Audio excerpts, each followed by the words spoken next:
आप किसी भी तरीके से परेशान हैं, जैसे कोई भी समस्या, एजुकेशन की रिलेटेड समस्या हो, धन से रिलेटेड समस्या हो, बाकी बच्चों की शादी हो गई, मकान बनना हो गया, बीमारी हो गई, कोर्ट कचहरी हो गई, इन सभी समस्याओं से यदि आप जूझ रहे हैं तो एक तरीका होता है कि हम अपनी पत्रिका को चेक करवा लें।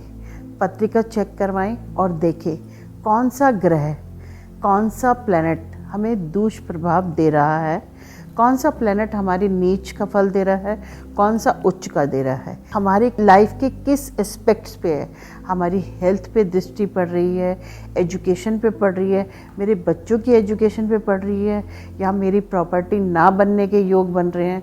ऐसे कौन से योग हैं जो हमें परेशान कर रहे हैं। आज के काल में परेशानी हर मनुष्य को हो, चाहे वो अमीर है चाहे गरीब है। एक समाधान कि अपनी पत्रिका चेक कराएं। लेकिन जिन लोगों के पास पत्रिका नहीं है, यानी कि डेट ऑफ बर्थ नहीं है, ज़्यादातर लोगों की समस्या रहती है कि मेरे पास डेट ऑफ बर्थ नहीं है।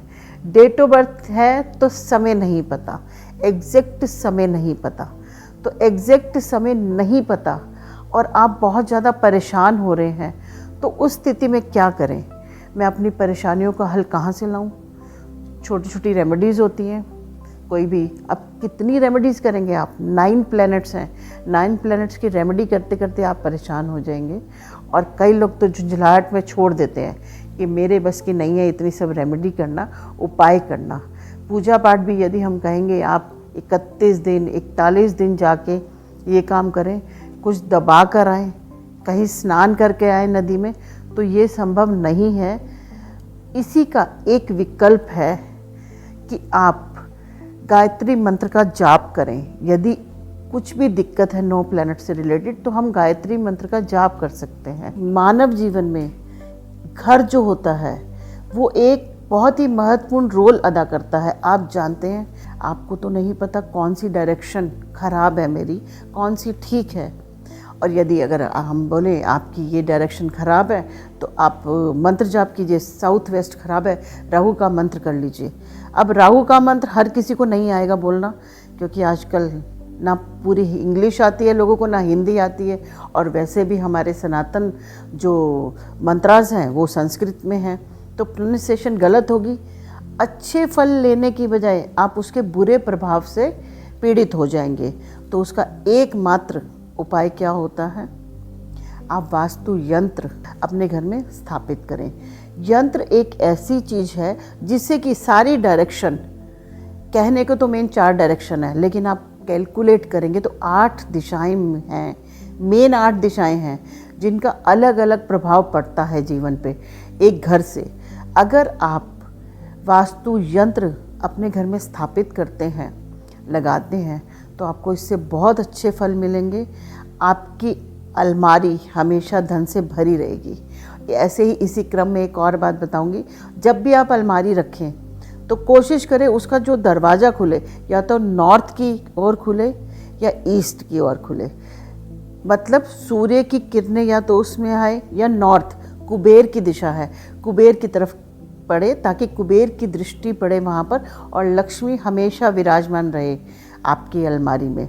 9 प्लैनेट की चौकी, जो कि बहुत ही बढ़िया तरीके से, बहुत एलिमेंट से बनाई गई है, पूजा पाठ से सिद्ध की गई है।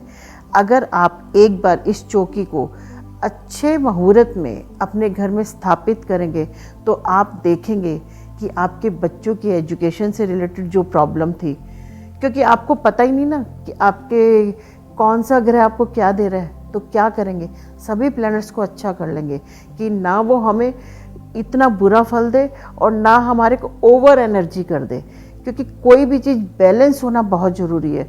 तो जो ये चौकी निर्मित की गई है 9 प्लैनेट्स की, ये इस तरीके से निर्मित की गई है कि कुछ भी एक्सेस में ना हो और बुरा ना हो।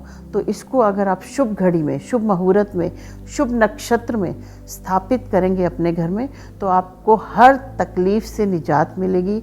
चाहे वो हेल्थ से रिलेटेड हो, आपका कोर्ट कचहरी का कोई काम हो, पैसे से संबंधित, नौकरी से संबंधित, विदेश यात्रा, विदेश जाने के लिए बहुत बच्चे परेशान रहते हैं, लेकिन उनके पेरेंट्स कई बार डेट ऑफ बर्थ नहीं होती तो वो सही समय नहीं प्राप्त कर पाते।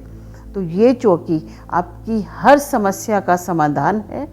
एक बार अपनाइए, इसे स्थापित कीजिए और फ़ायदा उठाइए। इसके अलावा पक्षियों को दाना डालिए, उससे भी नवग्रह शांति में बहुत अच्छे इफ़ेक्ट्स मिलते हैं। ये सब कीजिए और बताइए आपको क्या फ़ायदा मिला। इतना पैसा लगा के आपने घर लिया और वहाँ जाकर आपको समस्या आ गई। कई बार मेरे पास बहुत से फ़ोन आते हैं कि जब से हमने नए घर में गए हैं, पहले वो जैसे सब जॉइंट फैमिली में रहते थे तो डिवाइड हो गया, सब कुछ हिस्से मिल गए, तो किसी नए घर में चले गए। नए घर में जाते ही अचानक से नौकरी छूट गई, बेटे और बहू का कलेश शुरू हो गया, डाइवोर्स हो गया उनका, दादी की तबीयत खराब हो गई, हेल्थ इश्यूज आ गए, पैसे का नुकसान होना शुरू हो गया, एक्सीडेंट होने लगे, बहुत सारी समस्याएं आ गई। तो कारण तो पता नहीं, कारण जानने की कोशिश भी क्या करें। या तो सभी देखिए, कुंडलियां तो सबकी अलग अलग होती हैं। आपके घर में 5 सदस्य हैं तो ज़रूरी नहीं कि पांचों की कुंडली एक जैसी होगी। सबका ईयर, डेट, समय सबका अलग अलग होगा, लेकिन घर जिसमें आप रहते हैं वो एक ही है, जिसकी वाइब्रेशंस, जिसकी डायरेक्शंस का शुभ और अशुभ फल आप सबको झेलना पड़ता है। जितने भी मेंबर हैं परिवार में, सबको फल झेलना पड़ता है। यह 9 ग्रहों की, 9 प्लैनेट्स की चौकी एक ही बात है, जो कि बहुत ही शुद्ध धातु से प्राण प्रतिष्ठा डाल के आपको कुछ नहीं करना, मात्र उसको अच्छे लग्न, अच्छे मुहूर्त, अच्छे नक्षत्र में स्थापित करना है अपने घर में। प्राण प्रतिष्ठा पहले से हुई है, आपको कोई ज़रूरत नहीं है कि किसी से आपको प्राण प्रतिष्ठा करानी पड़े या पूजा करवानी पड़े। एकमात्र आपको उसको स्थापित करना है अपने घर में, जिससे कि सभी समस्याओं से निजात मिल जाएगी। मंत्र जाप करने में प्रोनाउंसिएशन गलत हो जाती है, गलत करने से अच्छा है कि काम ना करें तो बेहतर है। उन मंत्रों के समावेश से हमने एक वास्तु यंत्र बनाया है, जो कि बहुत ही अच्छा यंत्र है, जिसको स्थापित करने से संपूर्ण वास्तु दोष खत्म हो जाता है। कई बार मेरे पास बहुत से फ़ोन आते हैं कि जब से हमने नए घर में गए हैं, पहले वो जैसे सब जॉइंट फैमिली में रहते थे तो डिवाइड हो गया, सब कुछ हिस्से मिल गए, तो किसी नए घर में चले गए।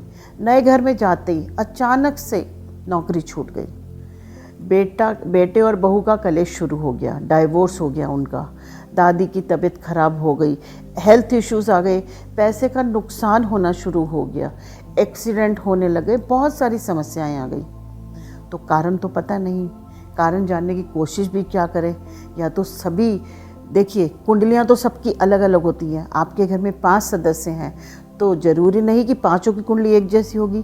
सबका ईयर, डेट, समय सबका अलग अलग होगा, लेकिन घर जिसमें आप रहते हैं वो एक ही है, जिसकी वाइब्रेशंस, जिसकी डायरेक्शंस का शुभ और अशुभ फल आप सबको झेलना पड़ता है। जितने भी मेंबर हैं परिवार में, सबको फल झेलना पड़ता है।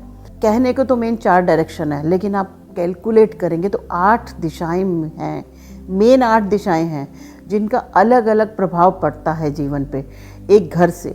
अगर आप वास्तु यंत्र अपने घर में स्थापित करते हैं, लगाते हैं, तो आपको इससे बहुत अच्छे फल मिलेंगे। आपकी अलमारी हमेशा धन से भरी रहेगी। ऐसे ही इसी क्रम में एक और बात बताऊंगी, जब भी आप अलमारी रखें तो कोशिश करें उसका जो दरवाज़ा खुले या तो नॉर्थ की ओर खुले या ईस्ट की ओर खुले, मतलब सूर्य की किरणें या तो उसमें आए या नॉर्थ, कुबेर की दिशा है, कुबेर की तरफ पड़े, ताकि कुबेर की दृष्टि पड़े वहाँ पर और लक्ष्मी हमेशा विराजमान रहे आपकी अलमारी में। तो जैसे कि मैंने 2 चीज़ों का जिक्र किया, एक आपकी करी नवग्रह चौकी और दूसरा वास्तु यंत्र। मात्र इन 2 चीज़ों से आपके जीवन की सभी समस्याओं का समाधान हो जाएगा। नवग्रह चौकी है, उससे तो देखिए आपके 9 प्लैनेट बैलेंस हो जाएंगे। तो आपकी जो कुंडली में, आपकी पत्रिका में जो भी प्लैनेट जहाँ अशुभ फल दे रहा है वो अच्छे फल देना प्रारंभ कर देगा। और बात करते हैं अगर वास्तु यंत्र की। वास्तु यंत्र आपके घर का डॉक्टर बन जाएगा। आपके घर की कौन सी दिशा खराब है वो अपने आप रीड करेगा, अपनी वाइब्रेशंस, अपनी एनर्जी ऐसे फैलाएगा कि आपके घर की सभी डायरेक्शंस ठीक होके आपको अच्छे फल देने शुरू कर देंगी। एक यंत्र और एक वास्तु यंत्र और नवग्रह चौकी को अपने जीवन में इस्तेमाल कीजिए और फल देखिए कि कितने अच्छे फल मिलते हैं।